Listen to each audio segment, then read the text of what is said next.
दर्शक महानुभावहरू, वरिष्ठ कलाकार सुनिल थापाको श्रद्धाञ्जलीका लागि उहाँहरूको परिवारले माल्यार्पण गरिराख्नु भएको छ। एकदमै भावविह्वल अवस्थामा हुनुहुन्छ, देख्न सक्नुहुनेछ। सम्हालिराख्न सक्नु भएको छैन। सुनिल थापाको श्रीमतीले जुन फुलमाला दिएर अन्तिम श्रद्धाञ्जली दिँदै हुनुहुन्छ। उहाँको छोरी हुनुहुन्छ साथमा, र छोरा पनि यहाँ देख्न सक्नुहुन्छ। सुनिल थापाको छोराको पनि यो रुवाबासी देख्न सक्नुहुनेछ। सबै एकदमै भावविह्वल अवस्था छ। अनुहार हेरिराख्नु भएको छ। उहाँको यो परिवारको यो रोदन एकदमै सम्हाल्नै नसक्ने यो दृश्य देखाइरहेका छौँ।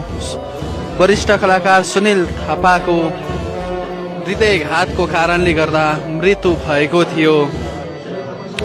उहाँको छोरी, छोरा र श्रीमती यति बेला एकदमै अनुहार हेरेर, आफ्नो बाबाको अनुहार हेरेर यो रोदन देख्न सक्नुहुनेछ। अन्तिमचोटि हेर्दै आफ्नो बाबाको अनुहार हेर्दै रोइराख्नु भएको छ,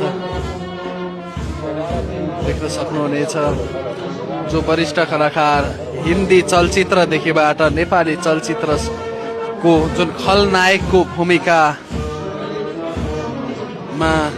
एकदमै चर्चित कलाकार सुनिल थापाको परिवार यति बेला शोकाकुल अवस्थामा हुनुहुन्छ। सम्हालिराख्न सक्नु भएको छैन।